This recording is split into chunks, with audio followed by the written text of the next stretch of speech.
નર્મદા જિલ્લામાં છેલ્લા 2 દિવસથી વરસાદી માહોલ છે। સતત વરસાદથી ડુંગર વિસ્તારમાં નવા ધોધ સક્રિય થયા છે। રાજપીપળાથી ડેડિયાપાડા જતા વચ્ચે માંડણ ગામ પાસે સુંદર કુદરતી ધોધ નિર્માણ થઈ રહ્યું છે। પ્રવાસીઓ માટે પણ આ ધોધ આકર્ષણનું કેન્દ્ર બન્યું છે। આ ધોધ કુદરતી છે કે જ્યારે વરસાદ ચાલુ હોય ત્યારે જંગલોમાંથી વહેતું પાણી આવે છે અને ધોધ ફરી સક્રિય થઈ જાય છે।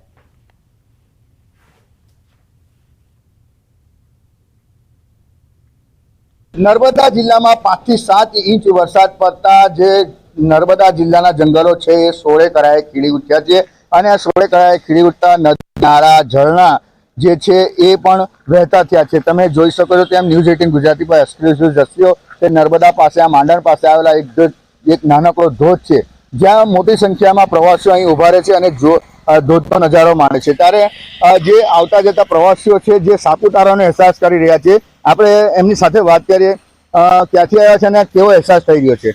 અમે નર્મદા જિલ્લાથી આવ્યા છે રાજપીપળા ગામથી। તો ત્યાં અહીંયા આવીને બહુ સારું લાગ્યું। અહીંયા ઘણો સૌંદર્ય નજારો બહુ જ મસ્ત છે અને આ જે ધોધ પડી રહ્યો છે એમાં અહીંયા રહેવાનું અને અહીંયા મોજ કરવાની બહુ જ મજા આવે છે।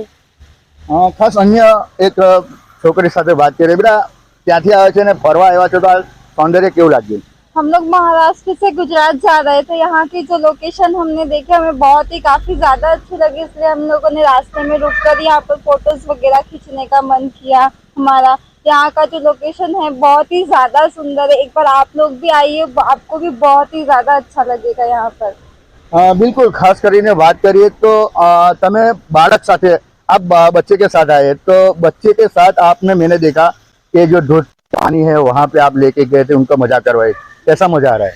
क्योंकि मेरे बच्चे के लिए फर्स्ट लोकेशन है इसलिए मुझे यहाँ पर बहुत अच्छा लगा। इससे हमने वीडियोस लिए, फोटोज लिए, इसे कुछ नया नज़ारा देखने को मिला। बिल्कुल, તમે સાંભળ્યું તેમ અને જોયું તેમ ખાસ કરીને વાત કરીએ તો જે નર્મદા જિલ્લામાં જે ગઈકાલે અને 2 દિવસથી જે સતત વરસાદ વરસી રહ્યો છે જેને લઈ નર્મદા જિલ્લાના જંગલો થોડે કરાએ ખીલી ઉઠ્યા છે, જેને લઈ નદી નાળા અને ઝરણા છે જે વહેતા થતા પ્રવાસીઓને આકર્ષણનું કેન્દ્ર બન્યું છે। દીપક પટેલ, ન્યૂઝ 18 ગુજરાતી, નર્મદા। ચાંદીપુરાથી ચેરજો।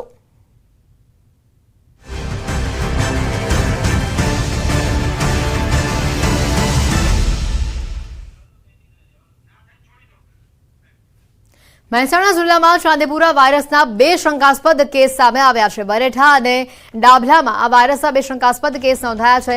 બાળકોને વડનગર અમદાવાદ સિવિલમાં ખસેડવામાં આવ્યા છે।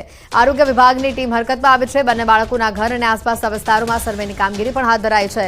હાલમાં બંને બાળકોના સેમ્પલ પૂના લેબમાં મોકલવામાં આવ્યા છે।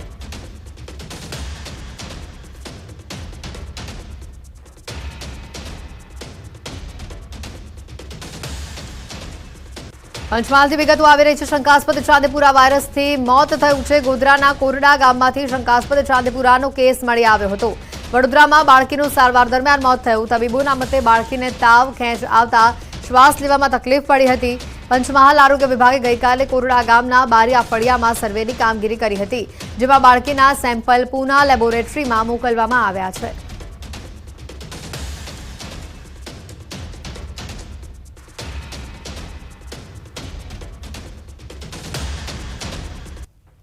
મહીસાગર જિલ્લામાં ચાંદીપુરમના શંકાસ્પદ લક્ષણવાળો કેસ સામે આવ્યો છે। લુણાવાડા તાલુકાના જૂના રાબડિયા ગામે 5 વર્ષની બાળકીમાં ચાંદીપુરમના શંકાસ્પદ લક્ષણ જોવા મળ્યા હતા।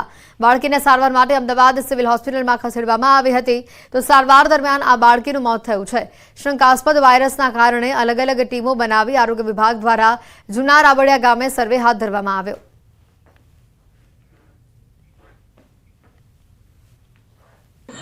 અમદાવાદ સિવિલ હોસ્પિટલ ખાતે સારવાર માટે રિફર કરવામાં આવ્યા હતા। તારીખ 14/7/2024ના રોજ એ બાળકીનું મૃત્યુ થયું છે। આ માટે સદર વિસ્તારમાં આરોગ્યની ટીમો બનાવીને ઘેર ઘેર એન્ટીલાર્વર એક્ટિવિટી, ટેસ્ટિંગ કામગીરી, ક્લોરિનેશન કામગીરી તથા સર્વેલન્સ કામગીરી કરવામાં આવી રહી છે। જિલ્લા વહીવટીતંત્રને જાણ કરવામાં આવી। જિલ્લા વહીવટીતંત્ર દ્વારા રાબડિયા ગામની છેલ્લા 3-4 દિવસથી મુલાકાતો લઈ જમીનના સેમ્પલ અને એ જે જગ્યાએ બનાવ બનેલો છે એ ભાઈની આર્થિક પરિસ્થિતિ પણ નબળી છે અને કાચું મકાન છે ગાર માટીથી ચણેલું, એટલે તેના પણ સેમ્પલ લેવામાં આવ્યા છે। ચાંદીપુરા વાયરસને લઈને ઉત્તર ગુજરાતમાં પણ તંત્ર હવે એલર્ટ જોવા મળી રહ્યું છે। અત્યાર સુધીમાં 8 બાળકોના મોત થયા હોવાની માહિતી છે। આરોગ્ય વિભાગ હરકતમાં આવી ગયું છે। દવાઓનો છંટકાવ કરી ઠેર ઠેર સર્વે પણ કરાઈ રહ્યું છે। હિંમતનગરની સિવિલ હોસ્પિટલમાં શંકાસ્પદ ચાંદીપુરાના અત્યાર સુધીમાં કુલ 9 જેટલા બાળકોને દાખલ કરવામાં આવ્યા હોવાની માહિતી છે।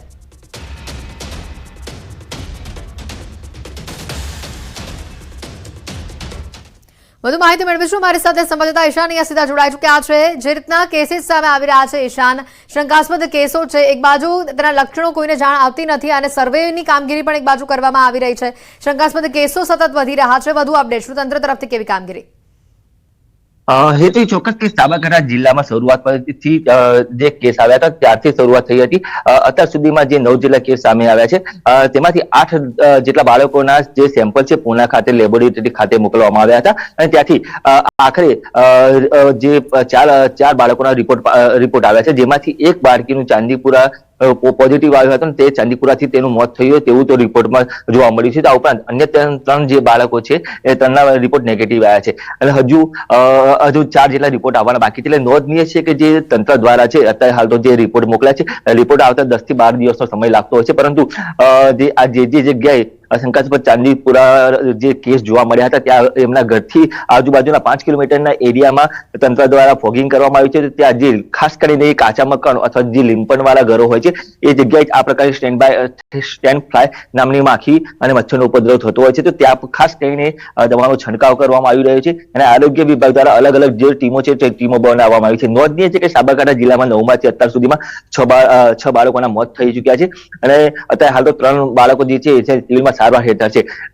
દિવસે ને દિવસે કેસ ન વધે એ માટે પણ તંત્ર દ્વારા જે ફોગિંગ કરવાની કામગીરી કરવામાં આવી છે, તો આરોગ્ય વિભાગ દ્વારા પણ ઠેર ઠેર જે વિવિધ ટીમો બનાવવામાં આવી છે। વિવિધ ટીમો બનાવીને આરોગ્ય વિભાગ દ્વારા સર્વે પણ હાથ ધરવામાં આવ્યો છે અને જે ખાસ કરીને જે દવાઓનો છંટકાવ કરવાનો તમામ જગ્યાએ દવાનો છંટકાવ પણ કરી રહ્યા છે। જી હેતવી।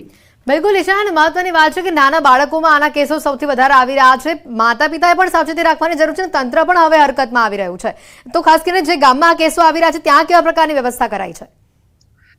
હેતી ચોક્કસ કે ખાસ કરીને આરોગ્ય વિભાગ લોકોને સલાહ આપી રહ્યું છે કે ખાસ કરીને જે વરસાદ પડી રહ્યો છે, વરસાદના કારણે જે જગ્યાએ પાણી ભરાતું હોય અથવા તો જે જગ્યાએ ગંદકી થતી હોય ત્યાંથી અને કાદવવાળી જગ્યાથી ત્યાંનો નિકાલ કરવો જોઈએ। ત્યાં ગંદકી થતી હોય અથવા તો પાણી ભરાયું હોય તેનો નાશ કરવો જોઈએ અને આ ઉપરાંત જે આરોગ્ય વિભાગ જો કોઈ પણ બાળકને કે આ પ્રકારના કોઈ લક્ષણો જોવા મળતા હોય તો એ તાત્કાલિક નજીકના જે CSC અથવા PSC સેન્ટર ખાતે જવું જોઈએ અને ત્યાં તેની સારવાર પહેલા તો લેવી જોઈએ અને જો વધુ શંકાસ્પદ જણાય તો હિંમતનગર સિવિલ ખાતે પણ લઈ આવવામાં આવે છે। એટલે કે આરોગ્ય વિભાગ દ્વારા તો તમામ લોકોને જાગૃતિ માટેના સંદેશો પણ પહોંચાડવામાં આવે છે અને આ ઉપરાંત સર્વે પણ કરી દેવામાં આવે છે અને લોકોને જાણ પણ કરવામાં આવે છે। ખાસ કરીને જે પાણી ભરાવાને લઈને જે લીંપણ વાળી જગ્યા હોય છે, લીંપણનું ઘર હોય છે, ત્યાં જ આ સ્ટેન્ડ ફ્લાય નામની માખીનો ઉપદ્રવ થતો હોય છે અને જે મચ્છરજન્ય રોગો પણ એના કારણે ફેલાતા હોય છે। એટલે કે કહી શકાય કે જે આવી તિરાડો વાળી જગ્યા છે કે માટીનું ઘર છે તે લીંપણ દૂર કરવું જોઈએ અને નવું લીંપણ કરવું જોઈએ અથવા તો પાકું મકાન હોય તો તેમાં રહેવું જોઈએ તેવું હાલ તો આરોગ્ય વિભાગ દ્વારા જણાવવામાં આવ્યું છે। બિલકુલ ઈશાન, આભાર માહિતી બદલ।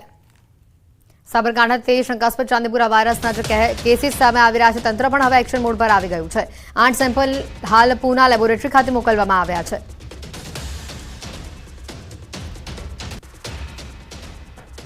શંકાસ્પદ ચાંદીપુરા વાયરસનો હાહાકાર જે જોવા મળી રહ્યો છે। અમદાવાદ સિવિલમાં શંકાસ્પદ ચાંદીપુરાનો કેસ જે સામે આવ્યો, 7 વર્ષના બાળકને લક્ષણો દેખાતા તેને દાખલ કરવામાં આવ્યો। અમદાવાદ સિવિલમાંથી સેમ્પલ લઈ લેબમાં મોકલાયા। દહેગામના અમરાજી મુવાડા ગામનો દર્દી દાખલ થયો છે।